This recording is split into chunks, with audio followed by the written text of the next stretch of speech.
Mari sekali lagi umat Tuhan, kita tahu mengucap syukur kepada Dia Tuhan kita. Kita tahu bersyukur kepada Dia. Kita tahu menaikkan syukur. Katakan umat Tuhan, dengan apa? Dengan apa kan ku? Jemaat katakan bersama, jemaat katakan segala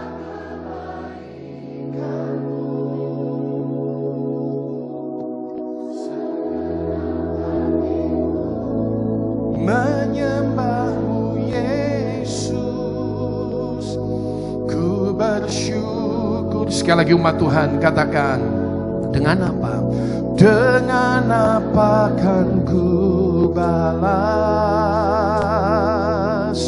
segala kebaikanmu? Mari bersama-sama katakan, segenap hatiku menyembahmu Yesus, ku bersyukur padamu. Dengan apa ku balas segala kebaikanmu? Segenap hatiku menyembahmu Yesus, bersyukur pada. Dengan apa? Dengan apa kan ku balas segala kebaikanmu? Segenap hatiku menyembahmu Yesus, ku bersyukur. Segenap hatiku, segenap hatiku menyembahmu Yesus, ku bersyukur pada. Segenap hatiku menyembahmu Yesus, ku bersyukur padamu. Selamanya katakan, selamanya.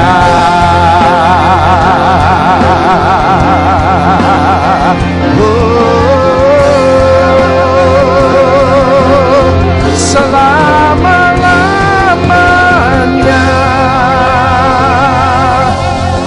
Haleluya. Mari kita beri tepuk tangan yang bersyukur kepada Tuhan kita. Beri tepuk tangan kepada Dia Tuhan kita. Terima kasih Tuhan, terima kasih. Kami bersyukur kepada Engkau Tuhan, dan kami tahu tidak pernah bisa membalas apapun yang baik daripada Engkau, bahkan tidak bisa membalas pengorbananmu dengan apapun, kecuali segenap hati kami menyembah kepada Engkau. Dan inilah yang kami bersama mau belajar tentang penyembahan. Sepanjang bulan Maret ini kami berdoa supaya Roh Kudus yang punya gereja ini, supaya Tuhan yang punya gereja ini, Yesus yang memimpin gereja ini, mengajar kepada kami kehendak dan jalan-jalannya, agar kami dapat hidup sesuai dengan kehendak dan firman Tuhan. Berbicaralah Tuhan, berbicaralah pada kami, sebab kami siap mendengar. Hanya di dalam nama Tuhan Yesus kami ini mengucap syukur dan berdoa bersama. Sekali lagi kita beri tepuk tangan kepada Tuhan Yesus kita. Haleluya, haleluya. Katakan bersama, amin, amin. Silakan duduk saudara sekalian. Selamat pagi Bapak Ibu semua, shalom. Selamat berjumpa di Maret minggu pertama ini dalam berkat daripada Tuhan. Sekali lagi lihat kanan kiri muka belakang Anda, salami, katakan engkau diberkati Tuhan sepanjang bulan ini. Lepaskan berkat, lepaskan kata-kata nubuat, engkau akan diberkati Tuhan sepanjang bulan ini. Sepanjang bulan ini engkau akan diberkati oleh Tuhan. Yang setuju katakan amin saudara. Nah, kita bersama-sama akan merenungkan bagian daripada firman Tuhan saudara. Nah saudara, bulan ini kita akan masuk dalam tema ini, worship Him, menyembah kepada Tuhan, ya. Dan kita akan belajar bersama-sama apa artinya penyembahan kepada Tuhan. Di minggu pertama ini satu arti penyembahan secara luas, ya. Bukan hanya sesuatu yang berhubungan dengan lagu-lagu. Bukan sesuatu yang hanya berhubungan dengan pujian-pujian atau penyembahan yang kita lakukan, tetapi ini berhubungan dengan sikap hidup kita. Nah, Alkitab berkata kepada kita, saudara, bagian firman Tuhan demikian. Yohanes 4 ayat 23-24 dikatakan, tetapi saatnya akan datang dan sudah tiba sekarang. bahwa, mari kita baca kalimat berikutnya sampai selesai, katakan 2 dan 3. Penyembah-penyembah benar akan menyembah Bapa dalam roh dan kebenaran, sebab Bapa menghendaki penyembah-penyembah demikian. Allah itu roh, dan barang siapa menyembah Dia harus menyembahnya dalam, katakan, roh dan kebenaran. Saudara sekali perhatikan, tetapi saatnya akan datang dan sudah tiba sekarang, sudah datang sekarang, bahwa penyembah-penyembah benar akan menyembah Bapa dalam roh dan kebenaran. Saudara, ini ayat terkenal tentang penyembahan.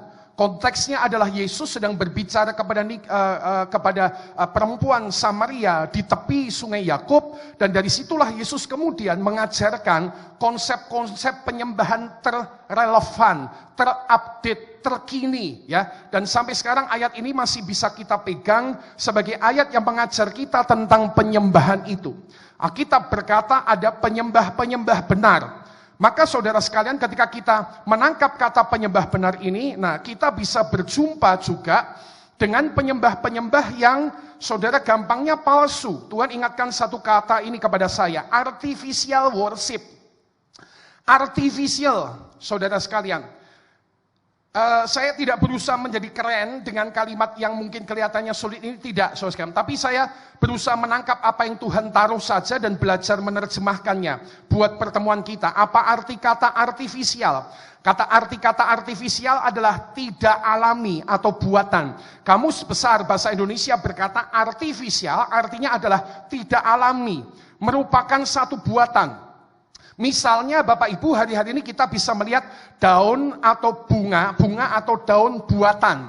Saudara, ya, itu sesuatu yang artifisial, disebut bunga artifisial atau daun artifisial. Artinya seperti bunga tapi bukan bunga, seperti daun tapi sama sekali bukan daun, saudara. Itu hanya cuma sebuah tiruan. Banyak di antara kita akan langsung pakai kata palsu, daun palsu, bunga palsu. Hari-hari ini ada namanya pemanis artifisial, pemanis buatan. Menggantikan gula pasir kita yang seringkali akan mendongkrak nilai glikemik atau gula darah dalam tubuh meningkat cepat, saudara sekalian. Maka orang-orang menciptakan pemanis artifisial, ya, pemanis buatan, ya. Kadang-kadang bahan kimianya dari aspartam. Mereka menamainya dengan nama apa itu namanya, diasweet, ya, atau mungkin yang terkenal Tropicana Slim. Saya menyebutkan merek, saudara. Walaupun itu manis, tapi Anda akan bisa merasakan, ya. Saya cukup sering pakai itu sekarang supaya indeks glikemik gula darah saya tidak terlalu tinggi, tapi saya masih bisa merasakan semanis-manisnya rasa yang ditimbulkan oleh pemanis buatan itu tidak akan pernah bisa menggantikan rasa yang ditimbulkan oleh gula pasir yang asli, saudara sekalian, artifisial. Nah, hari ini saudara sekalian, berdasarkan kata kunci yang Tuhan taruh ini, saudara sekalian, maka kita bisa mengenali bahwa ini berarti kalau Alkitab berkata sudah tiba waktunya ada penyembah-penyembah benar, maka di hadapan Tuhan juga akan ada orang-orang yang namanya penyembah-penyembah artifisial, penyembah-penyembah yang tidak benar. Orang-orang yang kelihatan nyembah, tapi sama Tuhan cuma mengamati dia dan berkata, kamu cuma palsu, sesuatu yang palsu. Tidak asli, tidak otentik, tidak original. Kamu sesuatu yang artifisial. Nah, saudara sekalian, dengan sederhana pagi ini, saya ingin mengajak kita merenungkan tentang seperti apakah ciri-ciri penyembah artifisial itu. Ciri-ciri penyembah artifisial, penyembah palsu itu, ya. Saya berhenti sebentar, ya. Saya belum sempat taruh upload video. Saudara mungkin siang baru sore nanti saya bisa aturkan ini lebih baik, ya, karena saya sedang belajar dengan program ini. Tapi kalau Anda lihat di YouTube, Anda bisa ketik nih kata pengemis kaki palsu. Kemarin mungkin entah di Palembang atau di Medan videonya sudah beredar banyak, ya. Ada pengemis yang ngesot di jalan gitu, ya, seolah-olah enggak punya kaki di Palembang. Didatangi satu rombongan dengan dengan mobil, mungkin mereka polisi pakai pakaian preman, lalu bilang, buka kakimu. Ada apa-apa? Itu kaki palsu katanya. Buka atau saya patahkan kakimu. Di video itu berkata demikian. Ya, Saudara sekalian, dan kemudian orang itu bisa melepaskan saudara sekalian kakinya seperti buntung itu ternyata ya, untuk bisa ngemis orang itu bisa loh, ditekuknya kaki begini lalu diikat dengan khusus, lalu jalannya nyeret-nyeret di jalan saudara sekalian ya. Hati-hati, maksud saya kalau Anda ngelihat orang-orang kayak gitu di jalan, jangan cepat percaya. Yang ngerti katakan amin. Bukan, tidak mungkin itu cuma palsu, artifisial saudara sekalian. Nah, kembali kepada firman Tuhan, Tuhan itu mau penyembah benar, tapi sampai hari ini kadang yang terjadi adalah ada penyembah-penyembah yang artifisial, yang palsu, yang ciri-cirinya seperti apa. Mari kita belajar 3 hal sederhana dari firman Tuhan. Dalam hal pertama, ciri-ciri seorang penyembah palsu itu bisa dilihat saudara sekalian. Hal pertama yang Alkitab tunjukkan adalah bahwa ada penyembah-penyembah yang menyembah tapi tidak dari dalam hatinya. Ciri penyembah artifisial pertama atau ciri penyembah palsu pertama, ciri orang yang kelihatan menyembah tapi tidak menyembah adalah, saudara sekalian, dia menyembah tapi tidak dari dalam hati.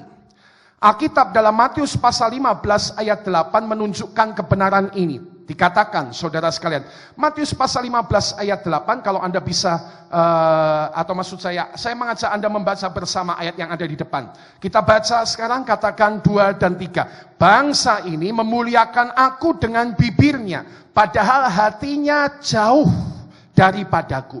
Bangsa ini memuliakan aku dengan bibirnya, padahal hatinya itu jauh daripadaku.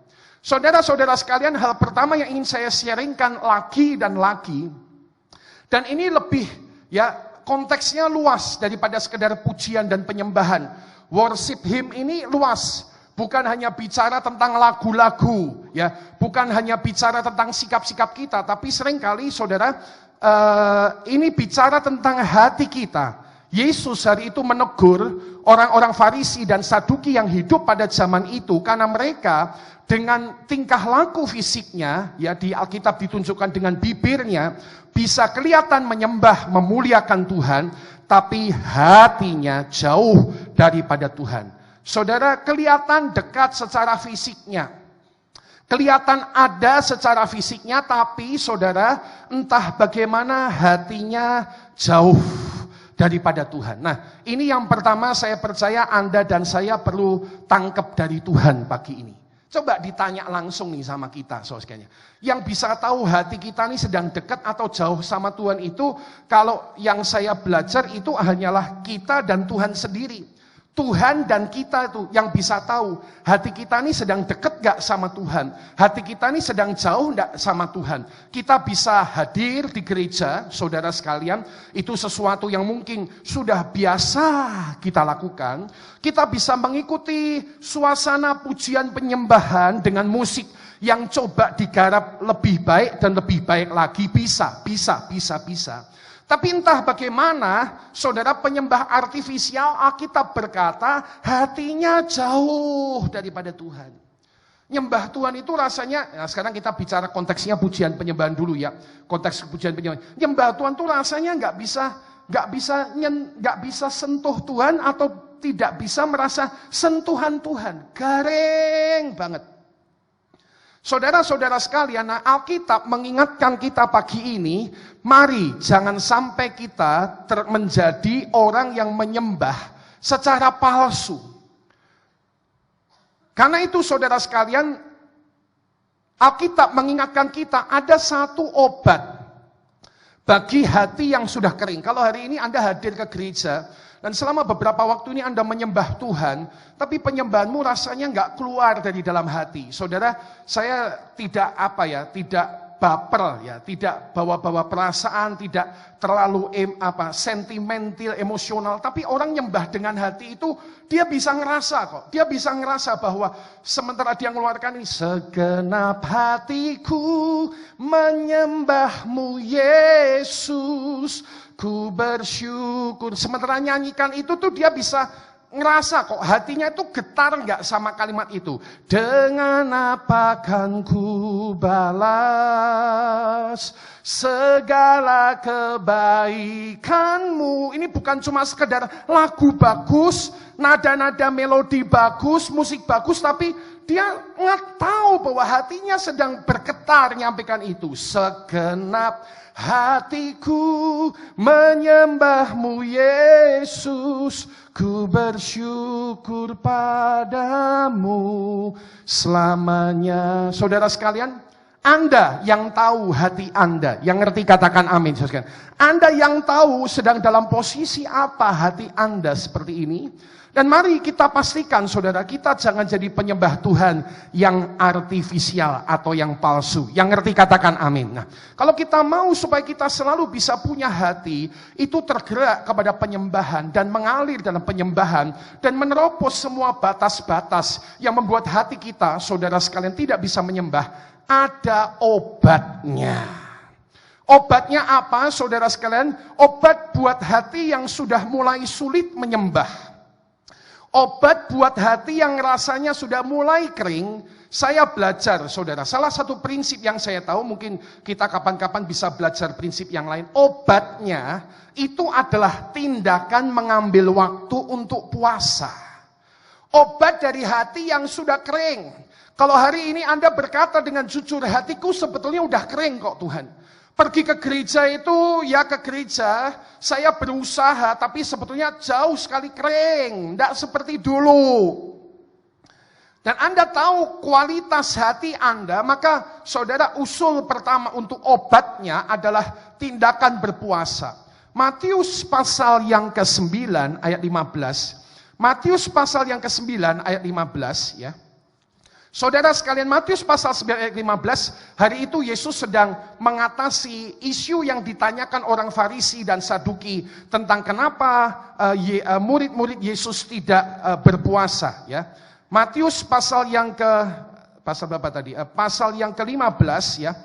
15 ayat yang ke-8 ya. Oke.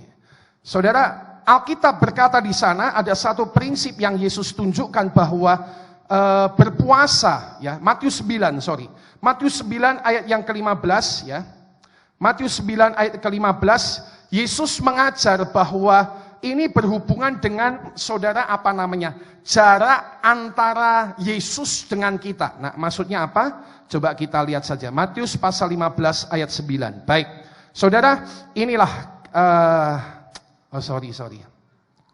Saya salah ya. Oke, kadang-kadang program ini membuat saya, sorry.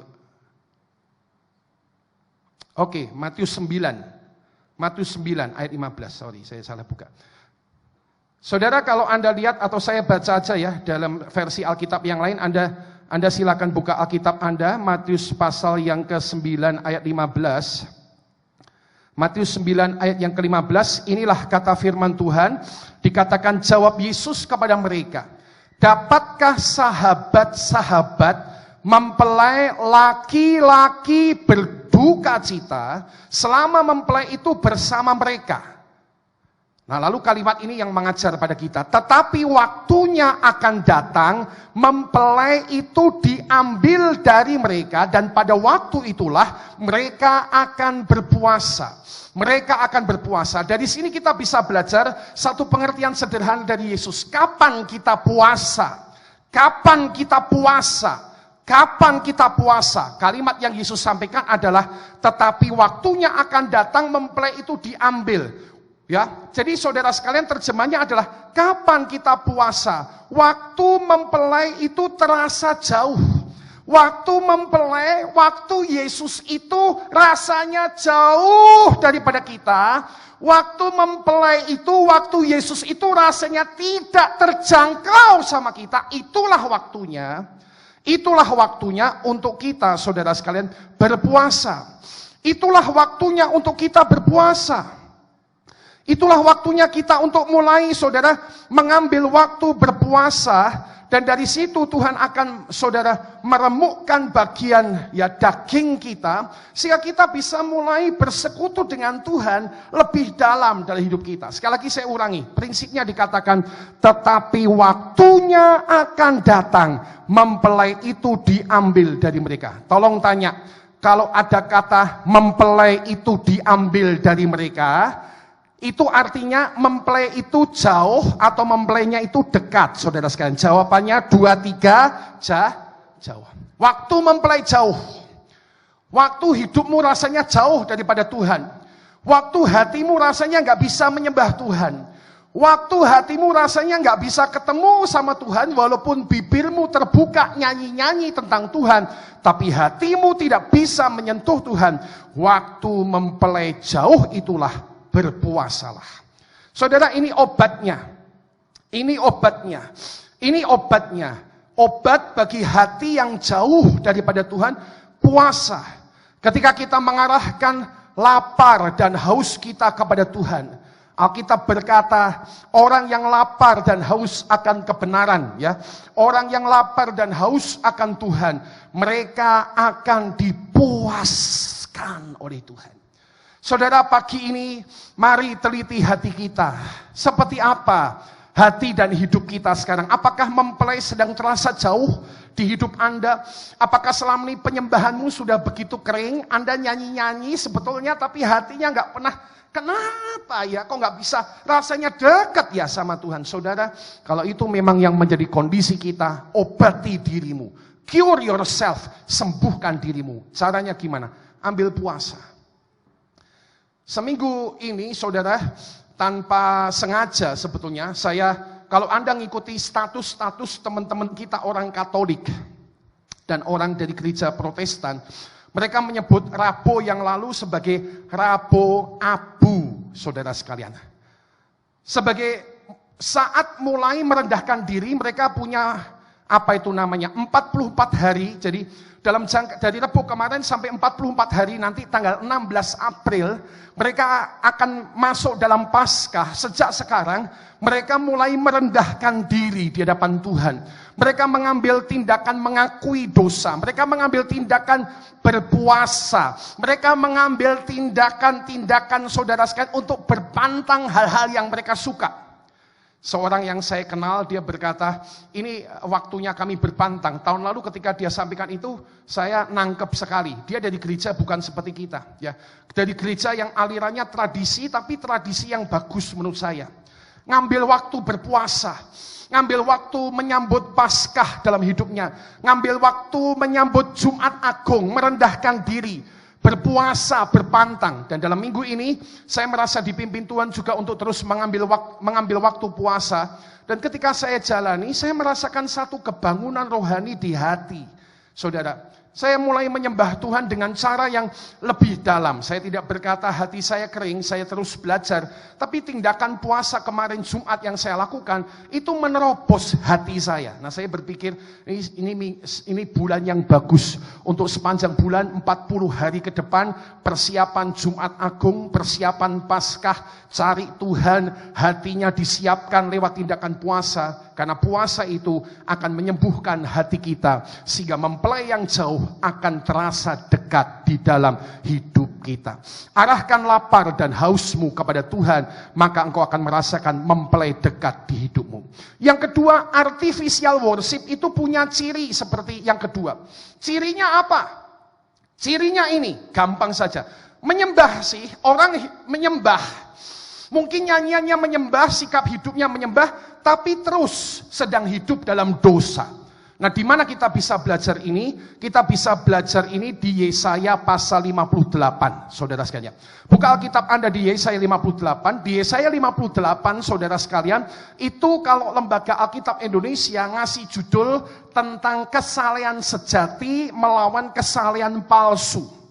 Dan saudara sekalian, di Yesaya pasal 58 itu ada tindakan penyembahan khusus yang dikerjakan oleh orang-orang Israel pada masa itu yang sedang ditegur oleh Tuhan. Tindakan penyembahan seperti apakah? Nah, kita mari lihat Yesaya pasal yang ke-58. Yesaya 58 dikatakan demikian, ya. Judulnya kesalehan yang palsu dan yang sejati. Serukanlah kuat-kuat, janganlah tahan-tahan. Nyaringkanlah suaramu bagaikan sangkakala. Beritahukanlah kepada umatku pelanggaran mereka dan kepada kaum keturunan Yakub dosa mereka. Memang setiap hari mereka mencari aku dan suka mengenal jalanku, seperti bangsa yang melakukan yang benar dan yang tidak meninggalkan hukum Allahnya. Mereka menanyakan aku tentang hukum-hukum yang benar. Mereka suka mendekat menghadap Allah, tanyanya. Ayat 3. Mengapa kami berpuasa? Mengapa kami menyembah Tuhan dalam bentuk berpuasa dan engkau tidak memperhatikannya juga? Mengapa kami menyembah Tuhan merendahkan diri dan engkau tidak mengindahkannya juga? Jawaban Tuhan, sesungguhnya pada hari puasamu, pada hari di mana engkau menyembah dan mengarahkan hidupmu kepada Tuhan, engkau masih tetap mengurus urusanmu. Kamu mendesak-desak semua buruhmu. Sesungguhnya kamu berpuasa sambil berbantah dan berkelahi, serta memukul dengan tinju dengan tidak semena-mena. Dengan caramu berpuasa seperti sekarang ini, suaramu tidak akan didengar di tempat tinggi. Sungguh-sungguh inikah berpuasa yang kukehendaki? Dan mengadakan hari merendahkan diri, jika engkau menundukkan kepala seperti gelagah dan membentangkan kain karung dan abu sebagai lapik tidur. Ya, ini istilahnya puasa tidur terus. Napa lek turu terus?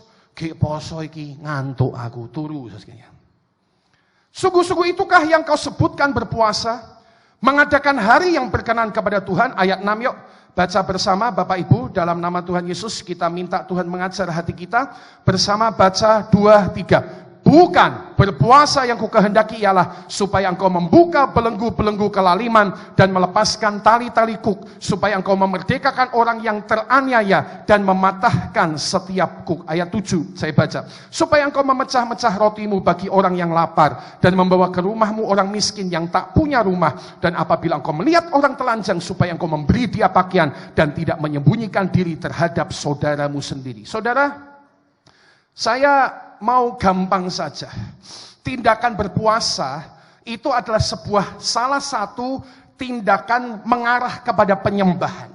Orang berpuasa itu artinya orang itu cari Tuhan. Orang berpuasa artinya dia menyembah Tuhan, ya, dalam rangka menyembah Tuhan dalam hidupnya. Tapi hari ini Yesaya pasal 58 ayat 1 sampai 7 ada teguran jelas kepada orang Israel pada masa itu dan petunjuk bagi kita zaman sekarang. Jangan sampai kita menjadi orang-orang yang memperagakan kesalehan palsu atau penyembahan palsu. Artificial worship, saudara sekalian. Dengan cara bagaimana? Kelihatannya menyembah tapi terus berdosa. Kelihatannya menyembah tapi terus, saudara sekalian, perkara-perkara yang tidak berkenan di hati Tuhan jalan di hidup kita, bahkan tidak mungkin jalan dengan bersamaan. Nah, ini Alkitab berkata nggak bisa seperti ini. Alkitab memberitahu kita, Yohanes 4 ayat 24 tadi, bahwa Allah adalah roh, dan barang siapa mau menyembah dia, harus menyembah di dalam roh dan kebenaran. Yang menangkap katakan amin, saudara sekalian. Kebenaran. Menyembah dalam roh dan kebenaran.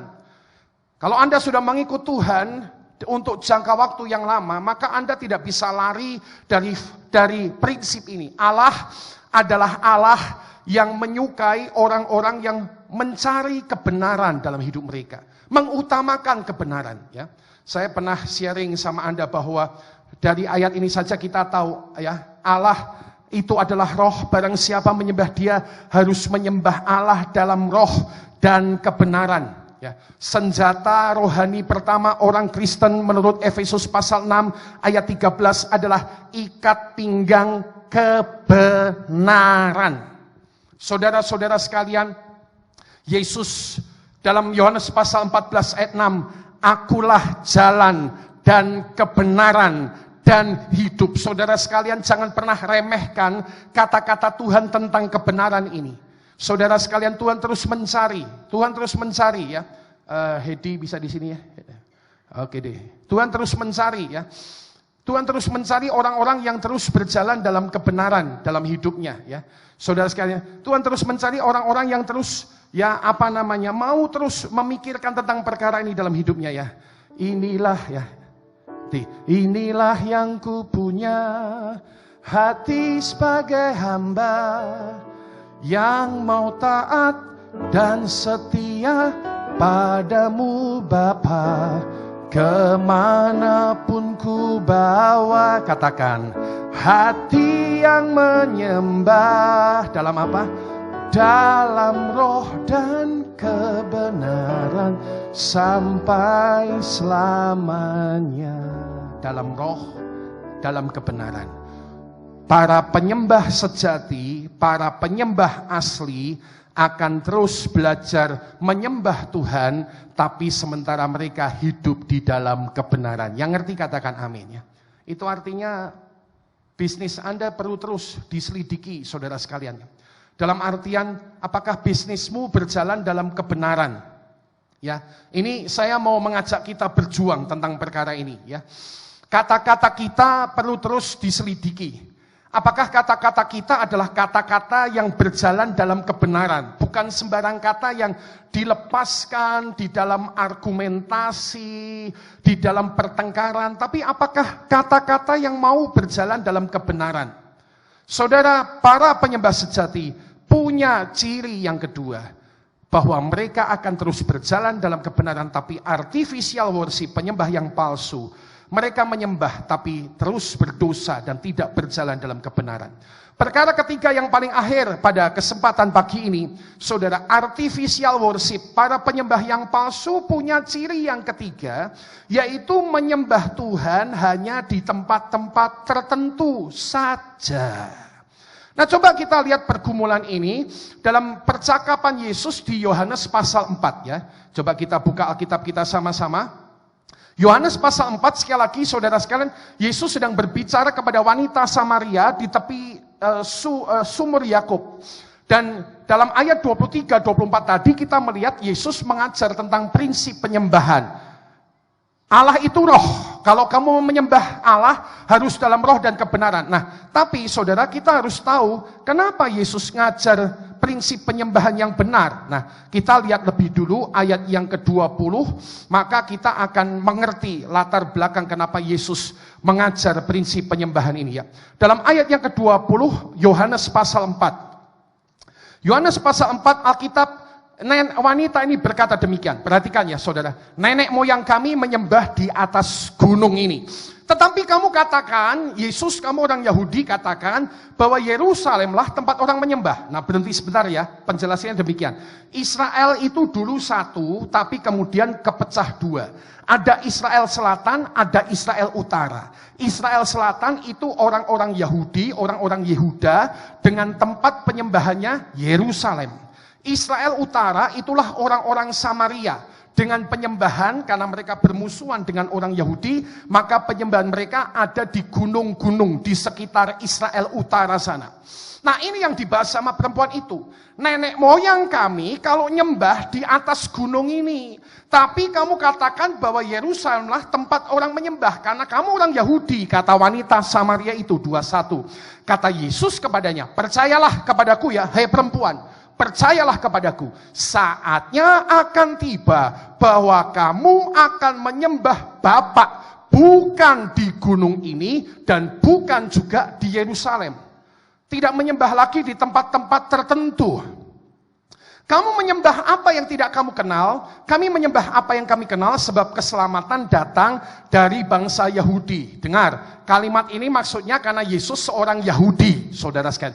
Nah, lalu disitulah ayat 23, Yesus mengajar prinsip yang tadi kita baca, dikatakan, tetapi saatnya akan datang dan sudah tiba sekarang, bahwa penyembah-penyembah benar akan menyembah Bapa dalam roh dan dalam kebenaran, tidak tergantung sama tempat-tempat tertentu. Menyembah Bapa dalam roh, ya, dalam terjemahan The Message dikatakan ya, sebab Bapa menghendaki penyembah demikian. Ya. Ada satu Alkitab yang dalam terjemahan The Message, saudara sekalian, saya harap Anda mungkin bisa mengikuti di depan, semoga masih kelihatan. Dalam Yohanes pasal yang keempat, ayat yang ke-23 itu, Alkitab The Message ditulis sebagai berikut. Alkitab The Message ditulis sebagai berikut. Ini Yohanes 4:23. Semoga Anda bisa lihat ya, agak kecil-kecil. Terjemahan The Message berkata demikian. But the time is coming. Waktunya sudah datang. It has in fact come. Ini sudah datang. Kenyataannya sudah datang. When what you're called will not matter, and where you go to worship will not matter. Ini terjemahnya adalah, di mana kamu manggilnya Tuhan itu dengan cara apa, tidak akan jadi masalah lagi. Makanya saudara sekalian, hari ini ada orang yang bilang, gak boleh manggil Tuhan dengan nama Allah, harus Yehovah. Menurut ayat ini, itu pengajaran betul apa enggak? Halo? Enggak betul. Betul enggak saudara? Udah enggak betul. Karena Tuhan bilang, satu kali kamu udah manggilnya Tuhan itu ya, kita di Jawa manggil Tuhan Gusti. Kita manggil Tuhan di Bali, Alkitabnya orang Bali, Sang Hyang Widiwase. Orang Batak memanggil Tuhan Debata. Udah enggak terkotak-kotak ya. Akan datang waktunya kata Tuhan, di mana kamu manggilnya apa udah enggak masalah, di mana kamu menyembah itu sudah enggak masalah. It's who you are, adalah engkau, dan the way you live that count before God. Adalah tentang engkau dan bagaimana cara engkau hidup, itu yang penting diperhitungkan di hadapan Tuhan. Penyembahanmu, your worship must engage your spirit in the pursuit of truth. Ya. Penyembahanmu harus mendorong rohmu untuk mengejar kebenaran. Itulah orang-orang yang Tuhan cari. Ya. Dan itulah orang-orang yang Tuhan inginkan. Orang-orang yang secara sederhana dan jujur mempersembahkan hidup mereka kepada Tuhan. Nah, saudara, saya harap Anda tidak menjadi bingung. Tapi saya ingin ngomong gini loh, saudara. Ini maksud dan tujuannya. Artificial worship menyembah Tuhan di tempat-tempat tertentu. Artificial worship menyembah tergantung tempat-tempatnya. Gereja, komsel, persekutuan. Makanya nggak heran orang-orang dengan artificial worship, penyembahan yang penyembahan yang tergantung tempat-tempat tertentu, hidupnya itu seperti hidup yang mendua, hidup ganda. Anda mungkin pernah dengar kalimat seperti ini, di gereja berdoa, di luar gereja berdosa. Di dalam gereja alim, di luar gereja lalim, kejem sama pegawainya. Di dalam gereja penyembah, tapi di luar gereja tinggal macam mana kau saudara, bertengkar sama orang. Nah ini terjadi kenapa? Hidup gini ini terjadi kenapa? Karena orang cuma nyembah Tuhan di tempat tertentu, ya. Nah saya akan tutup, mungkin ini contoh akan menjelaskan ya. 2 bulan lalu kita dikejutkan, ada hakim MK ditangkap, Pak Patrialis Akbar, karena menerima suap. Nah sekarang yang nyuap itu siapa? Yang nyuap memang bisnismen. Tapi sekaligus ya, saya harus kasih kalimat ini, saya tidak mau menghakimi, saya sedang merenungkan diri sendiri dan mengajak kita merenungkan diri kita. Yang nyuap itu ternyata bisnismen tapi seorang pendeta. Pendeta yang tiap minggu sama kayak saya berdiri di mimbar. Pendeta yang kayak saya setiap minggu mungkin berdoa berkat, menyembah Tuhan. Tapi menyembah Tuhan mungkin cuma di gereja atau di tempat-tempat yang bisa kelihatan menyembah. Di luar itu bisnisnya tidak dipakai sebagai kesempatan menyembah Tuhan. Makanya hidupnya ganda, hidupnya mendua. Orang-orang gini akan ngomong terus, bisnis, gereja. Dipisahkan, ganda, mendua. Mau pakai kata yang lebih jelas, munafik. Saudara, satu sisi kelihatannya seperti apa, tapi sisi yang lain berbeda jauh. Makanya saudara sekalian, hari ini Tuhan ingatkan kita. Kita tetap perlu doa buat orang itu supaya pertobatan ada, dan saya mau berdoa juga saudara sekalian. Dan itu pendeta gereja Betel. Untung bukan gereja Betel Indonesia, tapi gereja Betel Pembaruan. Loh, kok ada gereja Betel Pembaruan Pak Gideon? Itu kayak PDI sama PDIP. Perjuangan. Jadi ini ada pendeta di GBI tidak puas, lalu dia mau keluar mendirikan gereja Betel Pembaruan. Mungkin dia pikir dia punya duit, mungkin melayani, kayak main-main gereja itu yang penting duitnya oke, nyewa gedung iso, nyewa pembicara bisa, orang akan datang, musik yang baik dibayari kabeh. Makanya sampai sekarang saudara sekalian, sampai sekarang saya masih berkata pemain musik jangan dikasih persembahan kasih ya. Tapi kalau memperhatikan sekolahnya, kuliahnya boleh. Ya, tapi jangan tiap kali main langsung nyoh kayak orang bayaran semua, saudara sekalian. Dia pikir mungkin dengan uang bisa mengatur semua perkara itu. Nah, menyembah Tuhan hanya di tempat tertentu, disitulah akibatnya ada hidup ganda. Mengakhiri firman Tuhan, saudara sekalian, harus ada jalan pertobatan. Jalan pertobatan bagi orang-orang yang terus menyembah Tuhan hanya di tempat tertentu, saudara sekalian. Ini bukan berarti datang ke gereja nggak penting loh ya. Anda harus ngelihat firman Tuhan itu konteksnya tuh besar. Ke gereja ini kita datang, muji Tuhan, nyembah sama-sama, diajar firman Tuhan sama-sama. Tapi penyembahan jangan cuma mandek di gereja, bawa penyembahan ya. Tadi kan kita nyanyinya kan gitu ya, nada D Pak D.